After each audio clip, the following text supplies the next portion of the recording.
नमस्कार, मी अतुल जैन. अतुल आपली बातमीमध्ये आपल्या सर्वांचं हार्दिक स्वागत करतो. आज आपण आहोत नायगाव या ठिकाणी. या ठिकाणी आपण बघत असाल तर एक सुंदर असं मंदिर या ठिकाणी आहे, जे पांडवकालीन मंदिर आहे असं म्हटलं गेलं आहे. ग्रामदेवी जुचंद्र चंडिका देवी मातेचं मंदिर या ठिकाणी आहे. 3 देवीची स्थापना या ठिकाणी केलेली आहे. पांडवकालीन हे मंदिर आहे असं या ठिकाणी म्हटलं गेलं आहे. देवीच्या मूर्त्या आहेत, 3 माता आहे या ठिकाणी. पहिला गणपती बाप्पा आणि 3 देव्या या ठिकाणी आहेत. अत्यंत सुंदर असं दृश्य, मनमोहक दृश्य या ठिकाणी आहे.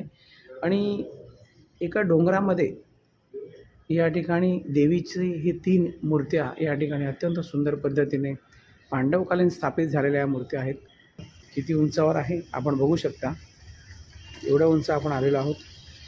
ही 4 माळ्याची बिल्डिंग आहे आणि या डोंगराच्या वर गुफेमध्ये या देवीचं हे मंदिर आपण बघू शकता.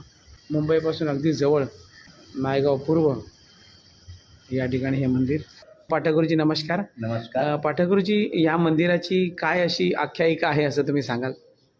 तसं याचं भागवत या मंदिराचा उल्लेख भागवत पुराणामध्ये येतो, देवी भागवतमध्ये, की सती मातेचे जे अंग आहे, ज्या सती मातेने यज्ञामध्ये पूर्ण आहुती दिली होती आणि भगवान शंकराने त्यांना हातावर घेऊन आकाशमार्गे जात होते. त्यातला एक अंग या ठिकाणी पडलेला आहे.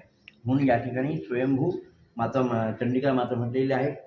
उजव्या हाताला आहे माझ्याची कालिका आहे, मध्ये आहे चंडिका आहे, ही महिषासुरमध्ये गणपती हा शिवपरिवार या ठिकाणी आहे. म्हणजे या ठिकाणी जर पश्चिमेकडे जर पाहायला गेलं तर माशासारखा आकार आहे. आणि मत्स्योदरी सुद्धा याला काही ठिकाणी मानतात, कारण कोळी लोकांचे समाजाचे बांधव मासे आणि म्हणजे मत्स्योदरी पण या ठिकाणी उल्लेख केला जातो. या सर्वप्रथम या ठिकाणी हा इथे रस्ता दिसतो छोटासा, त्याला गुफापूर्वी रस्ता होता. त्या मार्गे पांडव वनवासात असताना इथं आलेले देवीचं दर्शन घेतलं आणि आशीर्वाद घेऊन या ठिकाणी गेले. त्यानंतर लोकांना माहिती पडलं की या ठिकाणी काहीतरी आहे, लोक जातात, म्हणून त्या ठिकाणी लोक गावातले गुराखी आणि जे कोळी बांधव त्या ठिकाणी आले, त्यांनी पाहिले देवीची मूर्ती आहे आणि मग त्यापासून या ठिकाणी प्रस्थान झाले. म्हणून या मंदिराला पांडवकालीन असा उल्लेख केला जातो. परंतु त्यावेळेस प्रभू रामचंद्र या ठिकाणी वनवास त्या काळात सुद्धा या ठिकाणी प्रभू रामचंद्र आले होते आणि परशुराम भूमी याला म्हटलेलं आहे. तर परशुरामचं या ठिकाणी येऊन गेले. म्हणून अनादी काळापासून आहे की स्वयंभू आहे, याला कुणीही मूर्ती प्रतिष्ठापना केली नाही आहे. येणाऱ्या भाविकांच्या सगळ्या इच्छाकांक्षा पूर्ण होतात. महाराष्ट्र, गुजरात, आंध्र प्रदेश इकडनं लांबून लोक येतात.